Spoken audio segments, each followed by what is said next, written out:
ஆ போடு. 7 5 இல்லை, அது 7க்கு போயிட்டேன். 7 ம் 7 கடி கடி. அப்புறம் 8 8 9 10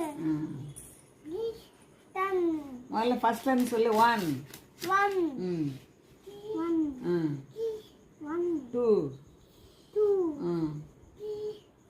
அப்புறம் சொல்றா 3யா 3 காக்கா எப்படி கத்து? காக்கா எப்படி கத்துது? நீ கத்து. காக்கா எப்படி கத்துது? காக்கா